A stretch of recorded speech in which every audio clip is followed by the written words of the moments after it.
But I won't cry for yesterday.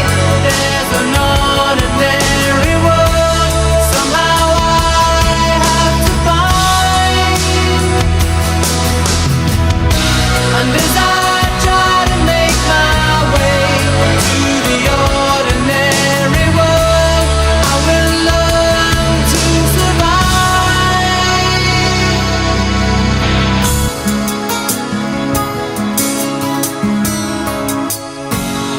Coming up on this look at January 1993's TV, I take a look at Super Bowl 27 between the Dallas Cowboys and the Buffalo Bills. It also features an iconic Michael Jackson halftime. Throw like Troy threw that day.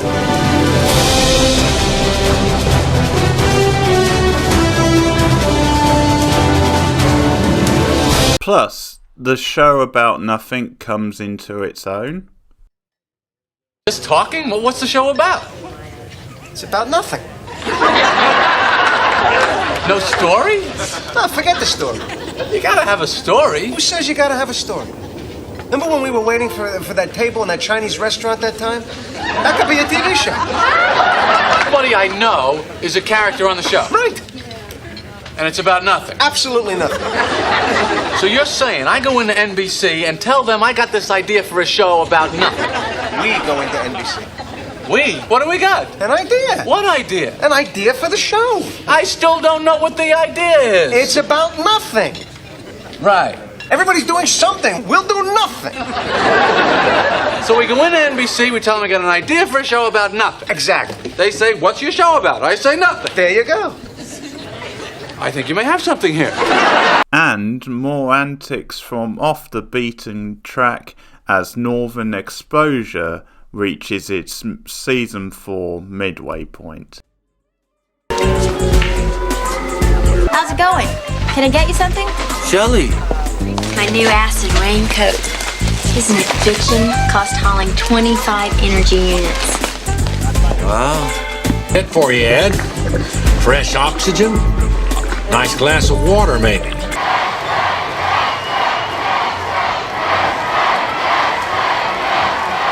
On January the 11th, 93, the World Wrestling Federation entered a brand new era where it hosted the debut Monday Night Raw from the Manhattan Center in New York. The show would be mostly taped from there every week until it eventually went on the road, where it became much more of a bigger deal. The opening card included The Undertaker, who beat Damien Demento in the main event. Razor Ramon was featured in an interview talking about his ongoing feud and WWF title match with Bret Hart, up and coming at that Royal Rumble. And Shawn Michaels defeated Max Moon in the other sort of noteworthy match on the debut Raw. Raw had a very modest start to life, struggling to really find a big audience or struggling to stand out from the rest of WWF programming. Of course, now it's a household name, and it would lead to the famous Monday Night Wars, with WCW getting in on the act 2 years later as they hosted the first ever edition of Monday Nitro, and the rest, as they say, is history. What a great time to be alive if you were a wrestling fans in the 90s. And if you want more of this waffle, check out my old school wrestling channel, Old School Wrestling Rambles, link in the description. And on January 31st, it was Super Bowl 27. And now Super Bowl 27, the Rose Bowl in Pasadena, architecturally inspired by the Yale Bowl in New Haven, Connecticut 70 years ago. The Dallas Cowboys smashed the Buffalo Bills a whopping 52-17, winning their third Super Bowl. The Bills had the misfortune of being the first team ever to lose 3 straight finals. Touchdown! He deserves it! Ken Norton! There's going to be 2 Ken Nortons who are world champions. His dad, formerly as a boxer. Norton Jr. with a crucial late touchdown there, and then there's some kind of fumble. All the way! It's a 60-yard run! He's being chased by DB! What's out? Did he get a Buffalo. There's no call yet, though. He has not marked touchdown. It was knocked out of his hands and went out of bounds in the end zone, which would give it to Buffalo at the 20. And the call by hand The play has been ruled as a fumble in the field of play. The fumble went forward through the end zone and out of the end zone, creating a touchback. Buffalo's ball, 1st and 10. Leon Lett would have scored. They go back to big day as Super Bowl champions. Dallas 52, Buffalo 17. It all sounded like a foreign language to me. You Americans all have to fill me in. Attendance was 98,374 and it got a 45.1 Nelson rating with roughly 90.99 millions watching at home. Which brings me to what has now become the annual attraction of the Super Bowl outside of the match itself, and that is the halftime performance. It was around the time where they were looking to spice things up with more edgy or current pop performers for the halftime show, and that was sort of inspired by a really strange performance 2 years earlier where you had New Kids on the Block and some Disney characters. What the fuck? But for the 93 Super Bowl, they brought in one of the world's biggest names, Michael Jackson, and like or hate him, it was a blockbuster performance. It was Jackson going all in.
Yeah, that song hasn't aged very well, has it? And it still sucks. Moving swiftly on. So, Jackson was one of the early big names to take the Super Bowl stage and really turn it into the glamorous halftime event now, not only having pop performances, but of course it's now known for featuring exclusive new adverts and movie and TV trailers. So, for example, a few years ago, the new Clover movie, the day before it was dropping on Netflix, that was announced at the Super Bowl. And realistically, a lot of these attractions during the halftime are probably what's keeping the ratings going in many ways, even more so than the game. So it became commonplace to have more edgy, like current pop performers, so the likes of Beyonce, Justin Timberlake, Coldplay,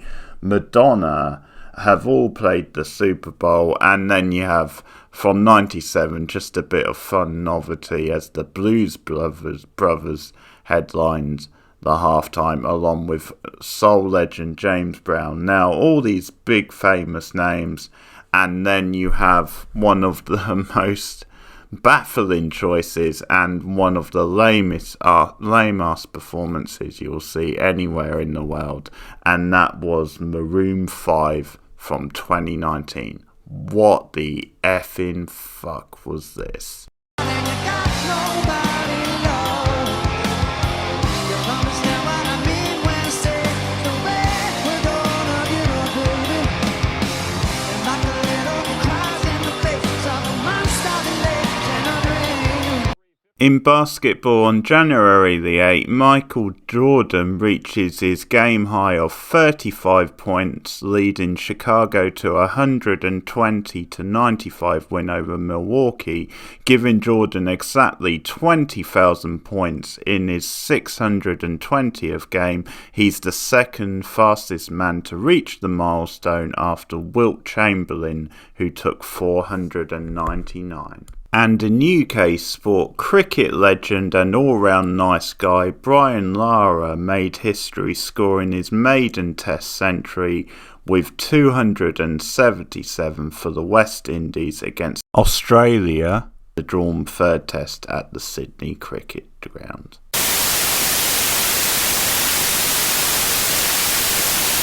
Hit show Northern Exposure returned for the second half of Season 4 on January 4th with an episode called Survival of the Species. In the main storyline, Ed, following a nightmare, becomes concerned about the environment, leading him to preserve special seeds for the future. In another plot, Maggie discovers an ancient Indian retrieve in her backyard. She loses control of the yard, but later reclaims it with the help of a group of women. 12-year-old Brad, runaway juvenile delinquent, he takes a job at the Brick and learns a lesson about life and love from Chris after becoming smitten with Shirley.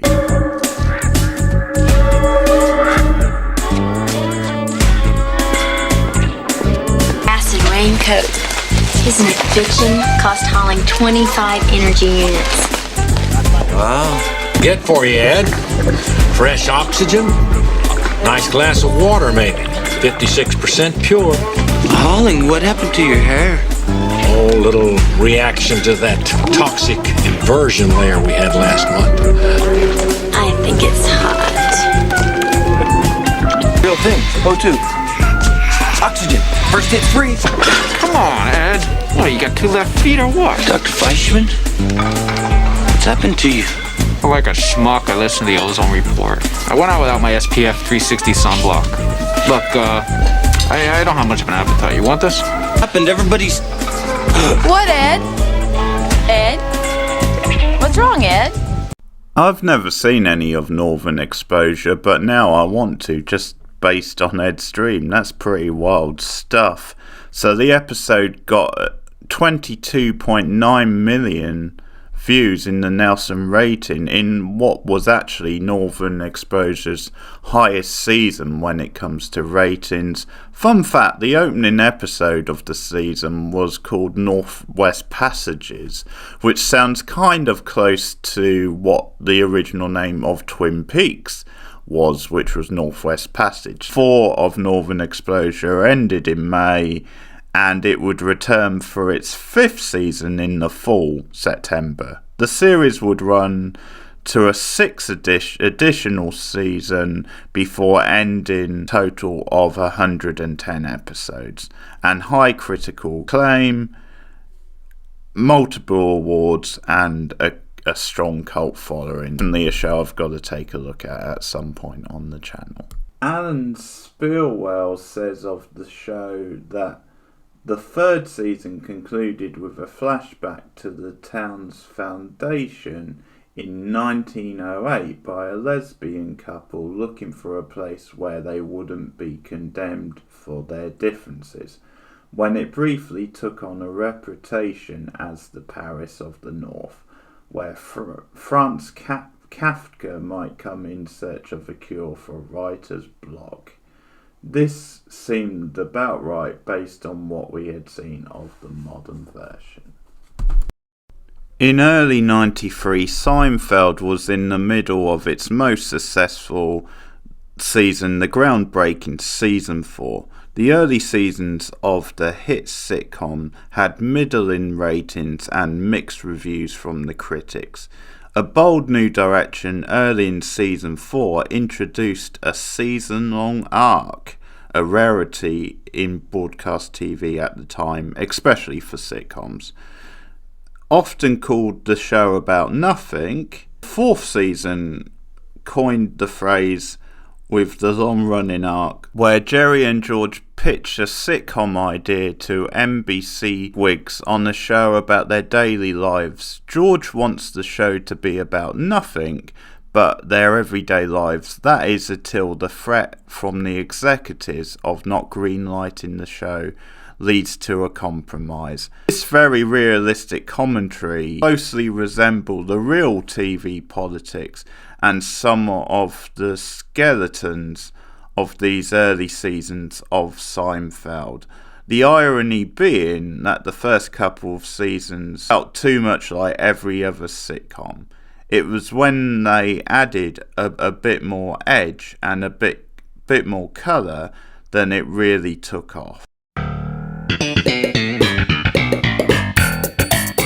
What did you do today? I got up and came to work. There's a show. That's a show. How is that a show?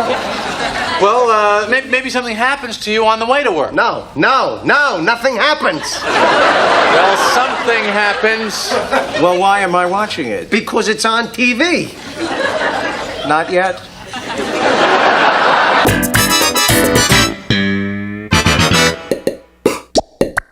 Season 4 also included mini arcs at various points throughout the season, including one involving a watch, another involving Kramer Goes to Hollywood, an arc that actually started at the end of season 3 in the Keys episode.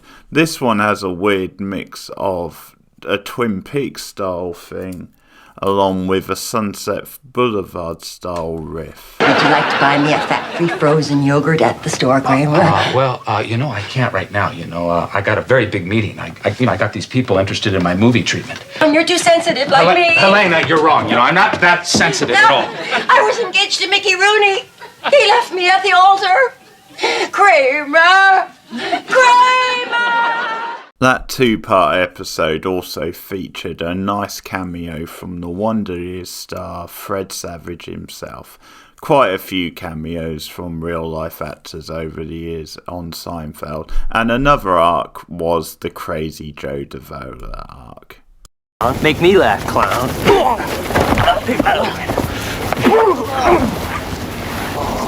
So a bit of a mixed bag there, but by mid-season 4 the show had settled into a nice happy medium of archetype storytelling alongside the classic standalones with hijinks but also relatable storytelling.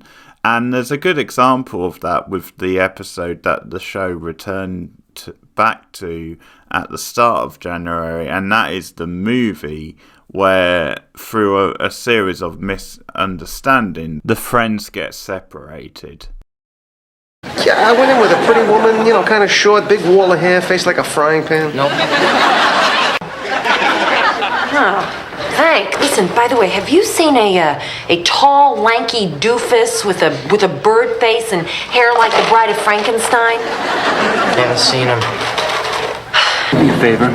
You see a guy who's about 5'11". He's got a big head and flared nostrils. Tell him his friend's going to be right back, okay? Did that guy show up? The guy with the horse face and the big teeth. No, the guy with the big head and the flared nostrils. Haven't seen him. There was a short guy with glasses, looked like Humpty Dumpty with a melon head, but he left.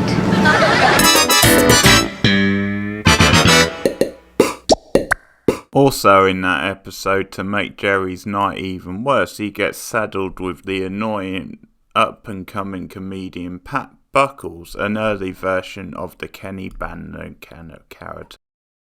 Best swordfish in the city. The best, Jerry. I'll have the salmon. The episode got about 17.6 million in the Nielsen rating, sits 117th on the IMDb list of episodes ranked by the fans, which is a bit of a joke when you consider that the likes of the Bizarro Jerry and the Merv Griffin Show both appear in the top 10, and the Dire Serenity now makes the top 20. What the fuck are these fans on? Hey! Hi! Over here!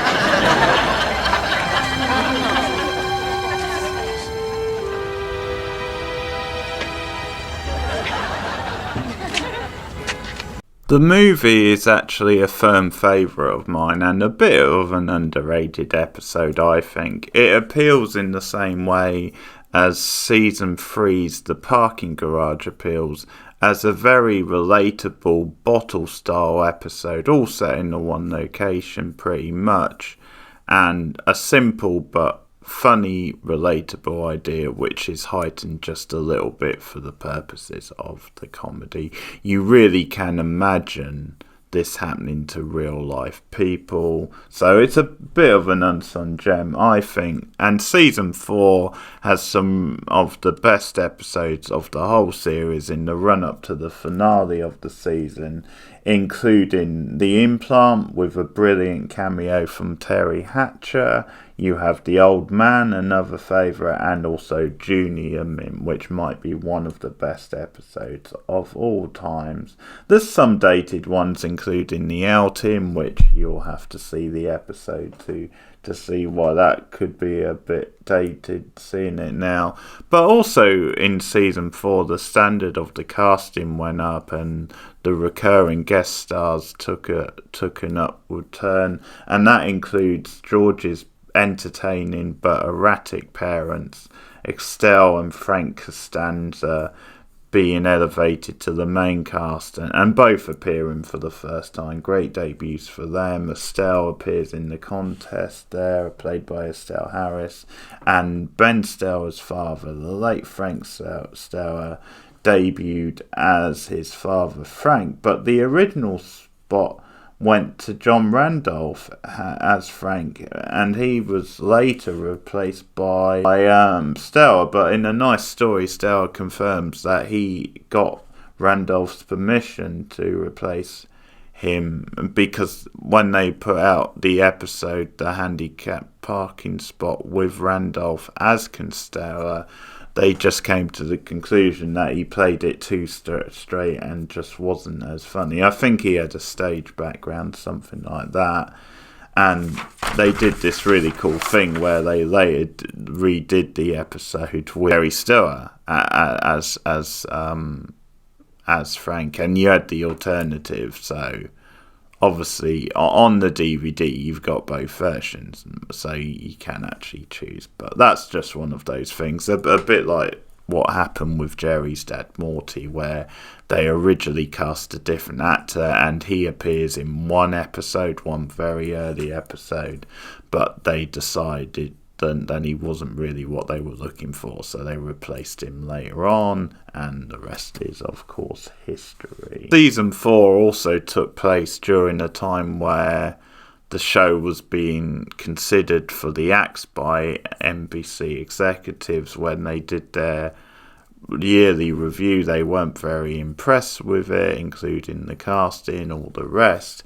But in the end, Larry David and co. got the last laugh as the show became this monster hit and just went from strength to strength, as the seasons 5 and 6 and 7 arguably might have been even better, 6 being the best season of the show. 7's worth talking about here though, because a bit like season 4, 7 has a long running arc as well, and that is George's engagement arc. So, and that's arguably even better maybe than the main arc this season. But season 7, one of the best seasons of the show also. This was a major turning point for Seinfeld. Murphy Brown, still enjoying a healthy run, returned for its second half of its 5th season on January 4th with an episode called games mother play, in which Murphy, played by Candice Bergen, heads up a children's group in order to spend time by Avery, so doing it the unconventional way.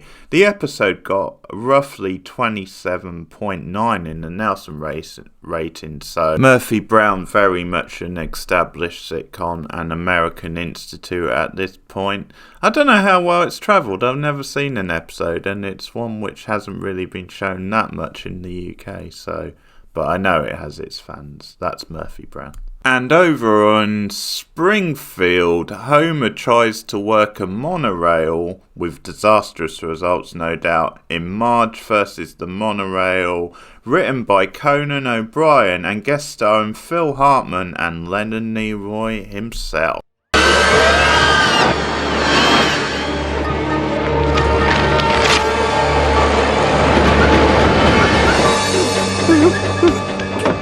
Can't you stop it, Dad? I'm trying my best. The lever you have pulled, brakes, is not in service. Please make a note of it. How fast are they going? Well, judging by your husband's cowardly scream, 180 miles an hour. Wait a minute. We can just shut off the power. No such luck. It's solar powered. Solar power. When will people learn? A solar eclipse. The cosmic ballet goes on. Does anyone want to switch seats? Rusty wants out! No. The world needs laughter. Are we gonna die, son? Yeah, but at least we'll take a lot of innocent people with us. Homer? Homer? Yellow. Homer! There's a man here who thinks he can help you. Batman? No, he's a scientist. Batman's a scientist. It's not Batman. I think I have a way to stop the train. You need to find an anchor of some sort. Think harder, Homer.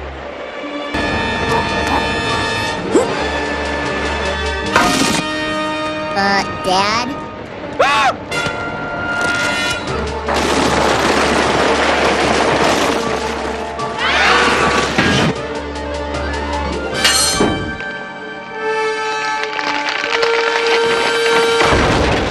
Now, separating Sammy's twins is a long and costly procedure.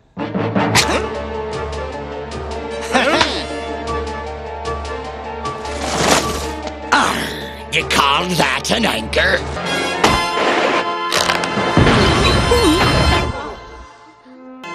Donuts. Is there anything they can't do? Dad, you're a hero. Yes, son. I'm the best mono-thingy guy there ever was.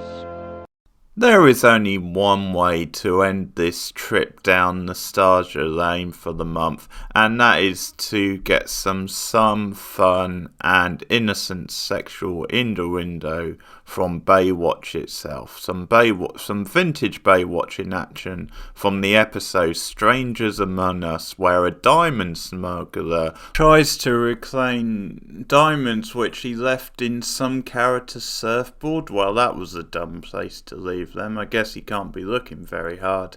And a UFO-style nut starts causing uproar on the beach. And Mitch and Steph aren't very impressed. Look, I'm sorry. Some of our members might seem a little eccentric, but they've had some unique life experiences. What kind of experiences?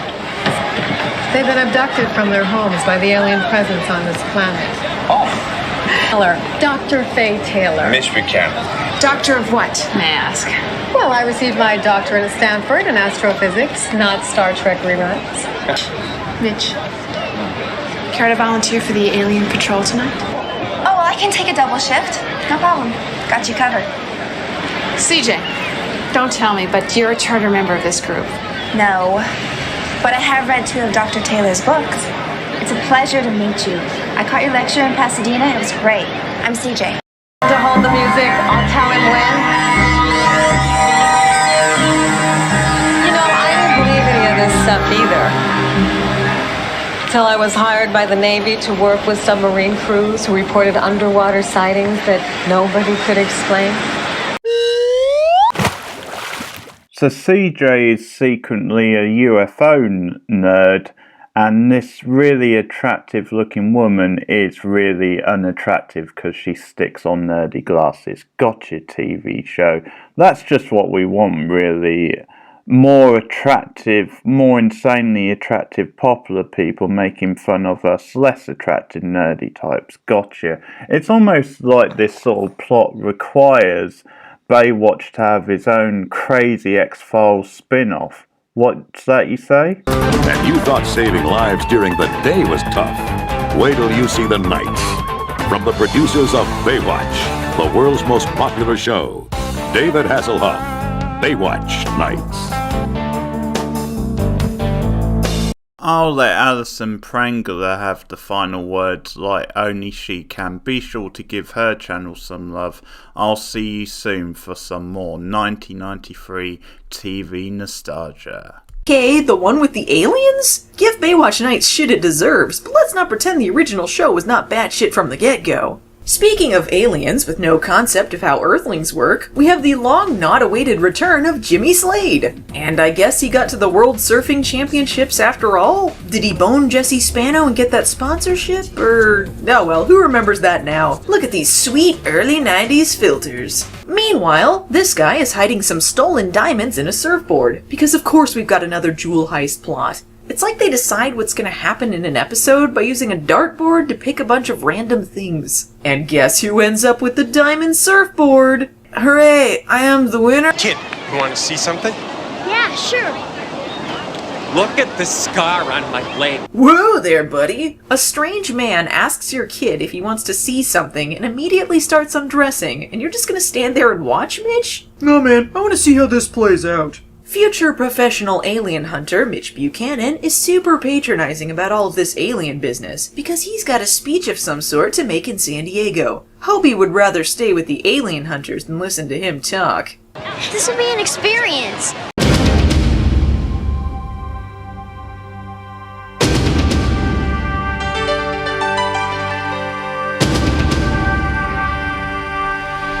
Afraid to step into the light. Some people need to help somebody when the edge of surrender's in sight. Don't you worry, it's gonna be alright. 'Cause I'm always ready, I won't let you out of my sight. I'll be ready, I'll be ready. Wherever you feel, no, don't you fear. I'll be ready, forever and always. I'm always here.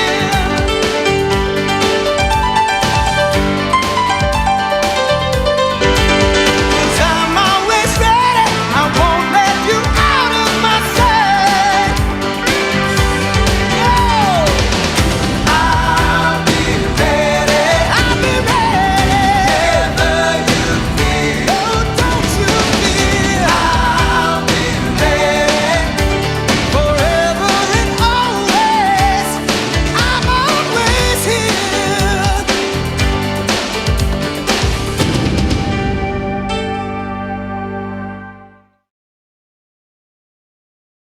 Thanks again for listening, and be sure to let me know some of your favourite 1993 TV show in the comments below. See you soon, guys.